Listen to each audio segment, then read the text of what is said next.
Bonjour à tous, bonsoir à tous, ici Angelo pour une nouvelle vidéo. On m'a posé une question par rapport à un sujet où je ne vais pas me faire des amis là, aujourd'hui. On m'a posé une question par rapport à cette méditation globale dont tout le monde parle sur Internet et que tout le monde appelle de ses voeux. Et cet auditeur me pose donc la question suivante. Alors, Brice, bon, je vais passer la première partie de son message. Ne m'en veux pas, Brice. Salut, Brice. Oui, Brice, on parlera de sexe. Pas de problème, si tu veux. Passons toute la première partie pour se concentrer sur son post-scriptum. Un sujet d'actualité sur YouTube, on voit pas mal de gens qui parlent de la méditation collective prochainement. As-tu un avis là-dessus? Oui, j'ai un avis là-dessus et qui ne va pas faire plaisir à tous ceux qui sont fans du New Age. Désolé, c'est un peu brouillon comme message. Ok. Donc effectivement, mon attention a été portée par un client déjà, une première fois, et puis par Brice, concernant cette méditation globale pour éradiquer le coronavirus. Alors, c'est toujours tout le problème avec le New Age, parce qu'ici nous parlons, excusez-moi chers auditeurs, hein, si je bafouille, il est 4h22 du matin. C'est toujours un petit peu la difficulté avec le New Age, parce que c'est ce que je disais aux clients qui m'envoyaient un message pour recueillir mon opinion. La difficulté avec le New Age, c'est que forcément, en surface, qui peut dire qu'une prière mondiale pour l'éradication du coronavirus est quelque chose de mauvais? A priori, on peut se dire c'est génial. L'humanité se met ensemble pour lutter contre un fléau qui nous touche. Donc prions. Et évidemment, alors, du coup j'ai regardé un petit peu cette méditation. Alors, évidemment, on parle de lumière, de se concentrer sur la lumière, etc., etc. Et je vais revenir un petit peu plus tard sur le protocole qui est proposé. Donc évidemment, en surface, c'est beau. On propose à l'humanité de se rassembler pour méditer collectivement, et évidemment avec des termes qui parlent de lumière. Et pour quel objectif? Éradiquer le coronavirus qui, on va se parler très clairement, casse les pieds à tout le monde. Ça fait des morts, on est confiné, l'économie se déglingue, on ne peut pas travailler. Donc évidemment, tout le monde va dire oui. Et du coup, au sein de cette pensée collective commune, au sein de ce consensus, si une personne dit « ben non, moi je ne méditerai pas le 4 ou le 5 », eh bien forcément on passe pour le diable. Oui, sauf que, chers amis, il faut se méfier un petit peu de ce qui brille. Tout ce qui brille n'est pas d'or et l'enfer est pavé de bonnes intentions. Je m'explique. Tout d'abord, il y a beaucoup de choses à dire. Tout d'abord, cette méditation vise à éradiquer le coronavirus. Alors, je vous prends un exemple, le même exemple que je vous avais pris. Vous avez bien compris, je ne vais pas participer à cette méditation. Est-ce que ça veut dire que je ne vais pas prier? Non. Mais je ne vais pas participer à ce protocole-là. Et pour les raisons suivantes. Tout d'abord, c'est une méditation qui vise à éradiquer le coronavirus. Donc, je vais prendre un exemple que j'avais utilisé la dernière fois. Quelqu'un vient me voir, il est à l'hôpital. Il n'est pas à l'hôpital, pardon. Quelqu'un vient me voir, il a un problème. Et je veux absolument éviter qu'il aille à l'hôpital. Je veux le guérir absolument. D'accord? Et admettons que je réussisse. Sauf que peut-être que s'il avait été à l'hôpital, c'est le même exemple que je prenais la dernière fois, admettons qu'il n'aille pas à l'hôpital, mais peut-être qu'à l'hôpital, il aurait rencontré l'amour de sa vie, peut-être qu'à l'hôpital, il aurait fait une rencontre qui aurait été une amitié pour toute sa vie, peut-être qu'à l'hôpital, quelque chose, une prise de conscience, quelque chose d'extraordinaire lui serait arrivé. Et en voulant juste le guérir, je lui ai privé d'une opportunité de rencontre, de développement, qui aurait été extrêmement positif pour lui. Ce qui se passe aujourd'hui, personne ne peut dire que c'est plaisant ou agréable. Nous voyons tous à la télé des images horribles, des gens souffrent, des gens meurent, et l'économie se remet en question, les mentalités se remettent en question. Ce qui se passe aujourd'hui, j'en ai parlé dans ma vidéo du karma global, est quelque chose que l'humanité doit traverser. Mais quelque chose que l'humanité doit traverser complètement. Donc, il ne s'agit pas de vouloir que ça dure et dure et dure et dure et dure de manière infinie, bien évidemment. Mais il faut comprendre que derrière l'aspect difficile de cet événement planétaire se cache la possibilité, grâce à cette épreuve, par la compréhension qu'elle peut générer, la possibilité d'arriver à un nouvel état d'être, à une nouvelle compréhension, où l'humanité pourra recommencer, reprendre en tout cas sur de nouvelles bases. Donc cette méditation consiste à éliminer ce phénomène karmique de compréhension et de rééquilibrage. C'est comme dire à un individu, je vous l'avais dit dans ma précédente vidéo, karma global, karma individuel comprennent les mêmes mécanismes. Si vous enlevez à une personne une épreuve, parce que cette épreuve elle est dure pour lui, vous lui ôtez la capacité de comprendre, d'apprendre et d'évoluer. Donc mon objectif, c'est pas évidemment de dire c'est chouette ce qui se passe, mais c'est karmique. L'humanité, de par ses actions passées, a généré ce karma global qui aujourd'hui se manifeste au travers le coronavirus. Donc aujourd'hui, l'humanité doit, de manière parfaitement responsable, malheureusement, traverser cette épreuve de la manière évidemment la plus solidaire possible. Et c'est toute la beauté, quelque part, de cette épreuve.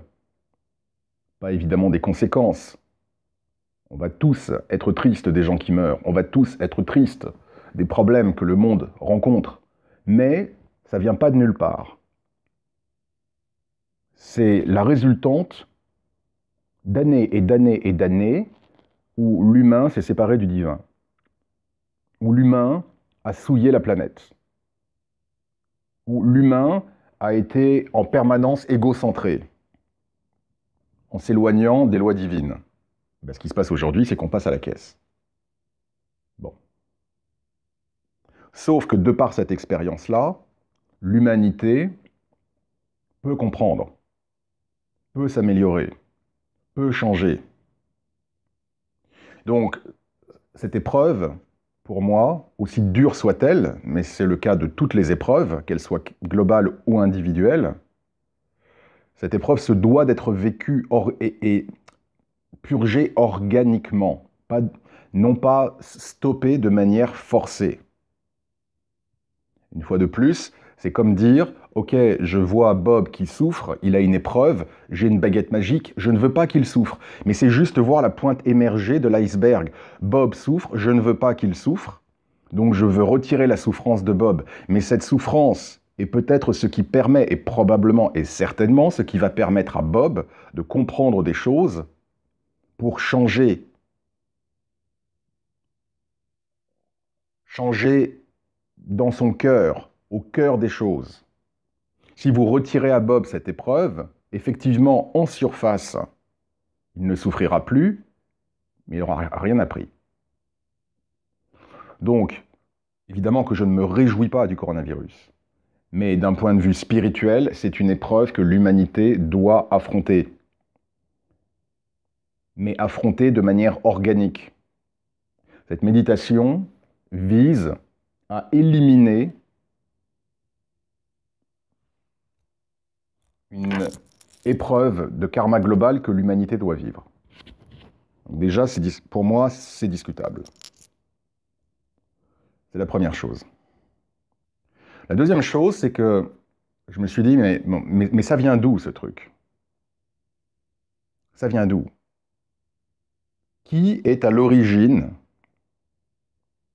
de cette méditation? Et n'oublions pas que les termes sont très importants. On ne parle pas de prière, on parle de méditation. Pourquoi?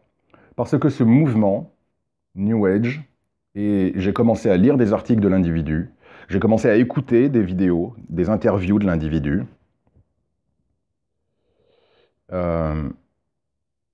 Nulle part il est fait référence au divin. Le divin n'existe pas. C'est la raison pour laquelle on ne parle pas de prière, on parle de méditation. Et les mots sont importants. Et c'est la raison pour laquelle tout à l'heure je vous ai dit, vous ne l'avez peut-être pas noté, je vous ai dit je vais prier de mon côté, donc j'ai utilisé le mot prière. Pourquoi? Parce que je me connecte au divin, mais je ne vais pas participer de cette méditation. Les mots ont un sens. Quand on lit les écrits de cette personne, c'est le New Age dans sa plus belle expression. Il n'est fait état dans les interviews de cette personne qui, entre parenthèses, s'appelle Cobra. C'est très rassurant. Et puis, j'aime l'allusion au serpent. Qui, évidemment, alors on va me dire, oui, Angelo, c'est ta culture judéo-chrétienne. Eh ben oui, eh ben oui. Et vous avez le droit, évidemment, de ne pas être d'accord, comme d'habitude. Cette chaîne ne se veut pas prosélyte, mais bon, c'est ma chaîne, c'est mon opinion, je l'indique. Voilà. Le serpent, alors il y a des traditions, effectivement, où le serpent n'est pas négatif, mais c'est quand même curieux, ça m'intrigue quand même, cette référence au serpent, qui, pour moi, n'est pas de bon augure. Donc on a un individu qui se fait appeler Cobra. On a un individu dont on ne sait absolument pas qui il est. Alors, certains vont me dire, bah, Angelo, on ne sait pas qui t'es. Oui, j'ai mis du temps avant de poster une photo, mais j'ai posté une photo. Et quand je suis aux États-Unis, parce qu'il y a des structures plus simples pour que je rencontre des clients en live, eh ben, ils me rencontrent et ils me voient en chair et en os. Si en France, on avait des structures spirituelles où je puisse être accueilli, il n'y aurait aucun problème. J'aurais aucun problème à rencontrer les gens, c'est ce que je fais aux États-Unis. Bon, point. Donc je ne me cache pas, d'accord? Et de fait, j'ai posté une photo de moi très récemment, parce que je me suis dit, il faut quand même que les gens... voilà, ils voient un petit peu mon visage. Mieux vaut tard que jamais, mais en tout cas, je me montre. Ce Cobra, on ne sait pas qui c'est, et je vous laisse écouter sa voix. J'ai trouvé une interview. J'espère que vous allez entendre. Je vous laisse écouter un petit peu sa voix. Donc, c'est une interview qui date de... Alors, attendez. Voilà, j'ai retrouvé. Donc, c'est une interview qui date du 27 mars. On pose une question à ce Cobra. Et alors, voilà sa réponse. Et alors, écoutez la voix. As Benjamin said, this situation is being used by the dark side and by the light side. The dark side, the main agenda.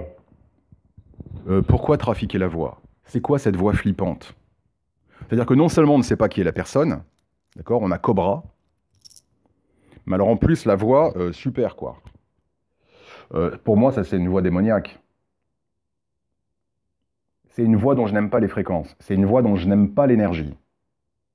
Et le simple fait que cette personne, en plus de se cacher,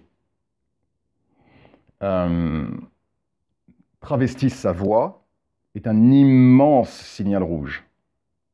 Qu'il y a quelque chose qui cloche. Qui plus est, alors il faut savoir que ce Cobra, il n'est pas nouveau, hein. C'est pas la première méditation globale. Intéressant parce qu'au mois de janvier, apparemment, il y avait une méditation globale encore. Apparemment, justement, l'humanité allait renaître de ses cendres, boum. Le virus. Alors, est-ce que je ne fais pas forcément un lien de causalité, mais c'est intéressant. Et alors quand on lit les dires, les propos de ce cobra, c'est là où il faut faire très attention. Vous avez des gens qui sont des faux agents de la lumière, mais qui sont très intelligents, et qui vont utiliser tous les problèmes du monde en disant que ces problèmes du monde, justement, il est temps pour l'humanité de s'en affranchir, qui vont avoir un discours extrêmement consensuel pour agréger les masses. Et de fait, étonnamment, dans le monde entier, on parle de ce cobra. C'est flippant. Extrêmement flippant d'avoir un tel pouvoir de diffusion, avec des milliers et des milliers de relais dans tout le monde. Et où on ne fait jamais, dans les articles ou dans les interviews, on ne fait jamais référence à Dieu. C'est un mouvement qui s'affranchit du divin et qui prône qu'en fait l'humanité est Dieu, que tout réside en soi-même, avec un affranchissement total à la divinité. Pour moi, ça se rapproche énormément de beaucoup de doctrines lucifériennes, qui effectivement se rebellent contre Dieu, qui soi-disant veut asservir, et en fait il faut s'en libérer. On a la connaissance en nous. N'oubliez pas le fameux, si on prend les écrits, le fameux serpent qui effectivement veut que l'homme ait la connaissance à l'encontre de Dieu et qui du coup a créé la perdition de l'homme, dans le jardin d'Éden. Et donc là, ici, nous avons quelque chose qui s'approche de certaines doctrines lucifériennes qui part du principe que l'homme est Dieu, et il n'y a aucune référence au divin, aucun sentiment de gratitude envers le divin. Nous ne sommes pas issus du divin, nous sommes Dieu et nous pouvons nous hausser à la hauteur de Dieu. Et quand je lis des interviews de ce cobra, c'est exactement ce qu'il dit. Alors il ne le dit pas comme ça, hein, puisqu'il ne parle pas de Dieu. On ne parle pas du divin. D'accord ? Mais en revanche, c'est évidemment tout au niveau de l'individu. Dieu, la divinité, n'est jamais, jamais, jamais mentionnée. Et alors, bien évidemment, cet individu parle des forces de lumière. N'oublions pas que Lucifer également apporte la lumière. Mais ce n'est pas la même lumière que celle du divin. Donc on peut très bien utiliser... Vous voyez, c'est là où il y a des pièges. On peut parler de lumière, mais de quelle lumière parle-t-on ? De quelle lumière parle-t-on ? Est-ce qu'on parle de la lumière divine ? Non, on ne parle pas de la lumière divine ici. Donc il faut faire très attention parce que du coup, on peut jouer sur les mots pour leurrer les gens. Et les gens se disent, oui, c'est quelque chose, c'est la lumière. Donc forcément, la lumière, on pense à quelque chose de positif. Ben oui, mais il faut savoir de quelle lumière on parle. Alors, dans les écrits de ce cobra, alors on parle évidemment des plébéiens, on parle de sociétés extragalactiques, mais on parle de quoi, là ? On parle de quoi ? On parle de tout sauf de Dieu. C'est quoi ces sociétés-là ? C'est quoi ces confréries extra-galactiques ? Qui les a vues ? Qui sait exactement de quoi on le parle ? Et donc le piège, effectivement, de ça et de ce discours, c'est qu'il y a un discours qui est en surface. Évidemment, les gens, ils vont raisonner parce que cette personne dit « cessons d'être esclaves, cessons d'être esclaves ». Vous voyez ? Reprenons les rênes. Et les gens vont se dire « ben oui, forcément, on vit dans une matrice », ce qui est vrai. On vit dans une matrice, c'est-à-dire que, en fait, c'est comme de la fake news.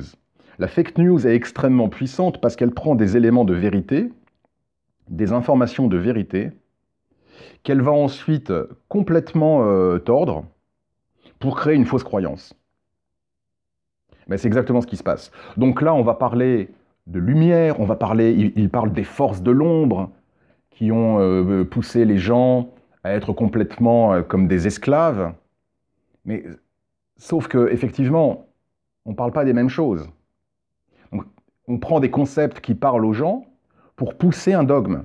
Mais est-ce que ce dogme correspond à ce qui est meilleur pour l'humanité? J'en suis pas sûr. On parle d'un nouvel ordre mondial. Quel ordre? Un ordre qui est représenté par un gourou, par un individu qui s'appelle Cobra, qui ne peut même pas avoir une voix normale, qui est obligé de travestir sa voix, qui, entre nous soit dit, est digne d'un film d'horreur. D'accord ? Qui ne fait absolument aucune référence au divin et qui souhaite que toute la planète, non pas prie, mais médite et sans aucune référence à Dieu. Eh ben, je suis désolé, mais les faux prophètes comme ça, je n'y vais pas. Et alors, quand on regarde la méditation, qu'est-ce que c'est que cette méditation ? Cette méditation consiste à visualiser des piliers de lumière blanche qui viennent du cosmos, qui viennent des... Ça m'embête, parce que j'ai vraiment pas envie de la lire, quoi. Bon, en gros, l'idée, c'est de channeler une énergie qui vient d'on ne sait où, qui n'est pas identifiée, qui n'est pas nommée, d'accord ? D'appeler cette lumière sur Terre, et de faire entrer cette lumière à l'intérieur de vous. Alors moi, je suis désolé, déjà, je ne fais pas entrer une énergie inconnue à l'intérieur de moi. Point barre. C'est aussi simple que ça. D'accord ? La seule énergie qui peut rentrer à l'intérieur de moi, c'est celle de Dieu. Parce que celle-là, elle est connue. Elle est sûre. Et je sais qu'elle est bienveillante. Cette énergie-là qui vient de l'espace, d'accord ? Qui vient des galaxies, qui n'est absolument pas identifiée, qui n'est absolument pas... on ne sait pas, c'est quoi comme énergie, pas du tout. Mais on vous dit, prenez une énergie, faites-la venir sur Terre, et faites-la venir à l'intérieur de vous, et de vous, faites-la irradier partout sur Terre. Eh ben, je suis désolé, non, je ne le fais pas. Je ne le fais pas. Et forcément, on va vous duper et vous leurrer en vous disant que cette lumière va justement chasser l'ombre sur Terre, va guérir toutes les inégalités, la pauvreté, etc., etc. Parce que n'oublions pas une chose, quand le diable apparaît, parce que oui, pour moi, ça c'est le diable, je vous le dis tout de suite, c'est le diable. D'accord ? Je parle d'un point de vue évidemment symbolique. C'est-à-dire toutes les forces qui agissent dans l'ombre contre la véritable lumière divine. Donc évidemment, quand le diable apparaît, comme je le dis souvent, il n'apparaît pas avec des cornes, sa fourche et une queue pointue. Forcément, il va apparaître de manière séduisante. Voire même, dans un premier temps, il va vous aider pour créer justement une addiction, une dépendance, une attirance. C'est tout le principe, c'est tout le principe du démon. C'est d'être séduisant. C'est de pouvoir vous tenter. On ne va pas vous tenter...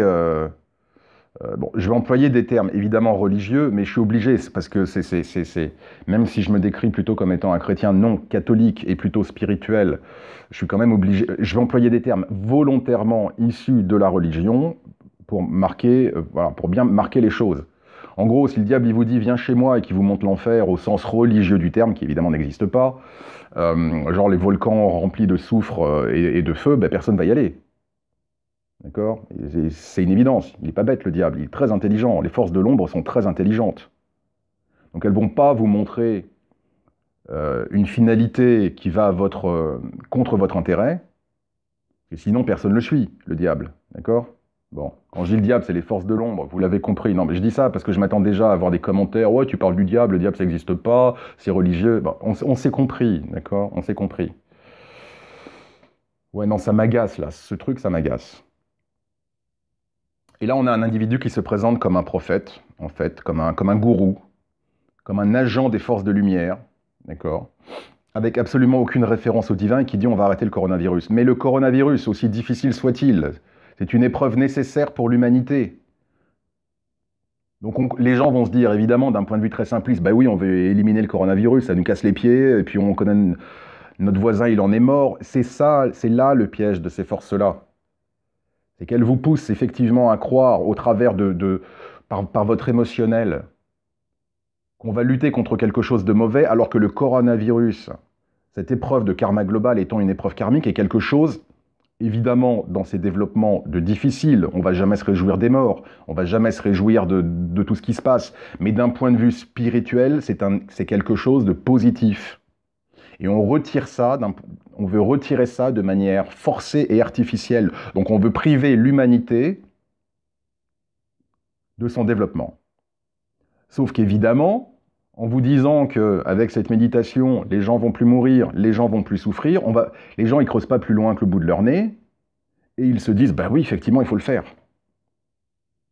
Et qui plus est, en faisant appel à un individu donc une espèce de messie, hein, faux messie pour moi, qui s'appelle Cobra, super, génial, qui a une voix digne des meilleurs films d'horreur, et qui, dans ses articles, est extrêmement pointu sur les systèmes d'énergie et de comment l'énergie marche. Et ça me pose question, parce qu'il n'est pas bête, ce Cobra. Quand vous lisez des interviews passées, comme celle du mois de janvier, ou d'autres, parce que même en décembre, il y en a eu, il explique exactement comment les processus énergétiques marchent. Cet individu, je vous dis, danger, cet individu sait comment manipuler l'énergie. Ce que je dis, il vous suffit tout simplement si vous lisez l'anglais, comme c'est mon cas, il vous suffit tout simplement de lire comment il explique précisément les mécanismes énergétiques. Eh ben, moi, je ne mets pas à disposition d'un individu que je ne connais ni d'Ève ni d'Adam, sans vouloir faire de jeu de mots, qui prend un pseudo avec un nom plutôt qui, pour moi, rime plus avec l'ombre qu'avec la lumière, et avec une voix qui rime définitivement plus avec l'ombre qu'à la lumière. Je ne donne pas accès à mon énergie. Je ne donne pas accès à cette personne à mon énergie. C'est très très dangereux. L'énergie peut être manipulée. Et cet individu, lorsque nous lisons, quand je lis en tout cas ses interviews, c'est quelqu'un qui a a priori des connaissances. Il n'est pas bête. Et il a les outils pour diffuser à l'échelle mondiale cette méditation qui ne fait jamais, jamais, jamais référence au divin. Il a les outils pour générer toute cette masse d'énergie. Mais qu'est-ce qu'il va en faire, lui, de cette énergie? C'est qui, lui? On l'a vu, lui? On sait qui il est? On a son pédigré? Non. On a juste quelqu'un qui parle avec des théories fumeuses de New Age et qui, pour moi, est un faux prophète, un gourou, dans ses pires connotations. Donc bien évidemment, comme je le dis toujours, cette chaîne n'est pas prosélyte, donc vous pensez ce que vous voulez. Si vous voulez participer à cette méditation, vous le faites. Maintenant, on a quand même encore, si je le crois, la liberté de penser et la liberté de propos. Donc j'exprime mon opinion. Je n'oblige personne à être d'accord avec moi. D'accord ? On peut me contredire, vous pouvez parfaitement me contredire si vous le souhaitez dans les commentaires, mais par contre avec respect, je vous le dis tout de suite, hein, les insultes, ça va être poubelle directe. Maintenant, vous avez le droit effectivement de dire non, Angelo, je suis pas d'accord parce que si, parce que ça, le dialogue est toujours enrichissant, bien évidemment. Okay ? Moi je vous dis tout simplement, c'est de l'endoctrinement. Avec un beau papier cadeau, avec un choix de termes qui évidemment parle aux gens, en jouant sur la souffrance que l'humanité est en train de vivre actuellement, pour justement obtenir un résultat extrêmement douteux, envers un personnage extrêmement douteux, et dont on ne sait pas qui il est, et en référence à des forces qui ne sont pas identifiées, et dont on ne sait pas qui elles sont, et dont il est demandé de les faire venir à l'intérieur de vous, et sur Terre. Donc moi, c'est un niet tout de suite. Là, j'ai trop de lumière rouge qui s'allume dans tous les sens. Donc non, je ne participerai pas à cette méditation. Maintenant, ça ne veut pas dire que je ne vais pas prier, mais je vais prier Dieu. Mais je ne vais pas prier Dieu pour qu'il élimine le coronavirus. Je vais prier Dieu pour qu'il assiste l'humanité, pour que l'humanité puisse au mieux possible, dans son intérêt supérieur, au nom de son intérêt supérieur, pour que l'humanité puisse faire face le mieux possible à cette crise, et qu'elle puisse en émerger, évidemment, le plus vite possible, grandie. Voilà ce que je vais demander. Parce que parfois, l'épreuve et la souffrance, malheureusement, sont nécessaires, sont des étapes nécessaires pour notre compréhension. Je vous renvoie à ma précédente vidéo, mon expérience vaudou. Vous m'auriez supprimé cette expérience vaudou parce que j'étais au contact de sorciers et de magiciens noirs, je ne serais pas où je suis aujourd'hui, dans mon chemin dévotionnel à Dieu. Parfois, on doit passer par des moments de douleur et de souffrance. Voilà, je vais en rester là pour l'heure, c'est une grande vidéo. Je ne vais pas me faire que des amis, mais c'est pas grave. Une fois de plus, je vous demande simplement du respect. Vous avez le droit d'être en désaccord avec moi. Et j'aurai toujours le plus profond respect pour vous et pour vos idées, même si elles sont différentes, à condition que vous vous exprimiez dans la barre de commentaires avec respect. Si c'est des invectives, des blâmes et des insultes, c'est poubelle directe. Je le dis parce que j'ai eu une expérience récente avec la vidéo des guides. J'ai vu un peu ce que ça pouvait générer chez certaines personnes, alors que moi, de mon côté, je n'attaquais personne. Mais j'ai vu un peu les invectives et les choses comme ça. Ça, je l'accepte plus du tout, je vous le dis tout de suite. D'accord? On est des adultes, on peut se parler calmement, avec respect, et c'est ce qui fait l'échange. Voilà. Donc j'en reste là pour cette vidéo. Vous l'aurez senti, hein, j'étais un peu sur les nerfs, hein, parce que ça me fait bondir de mon siège. Et que là, pour moi, il y a un véritable danger.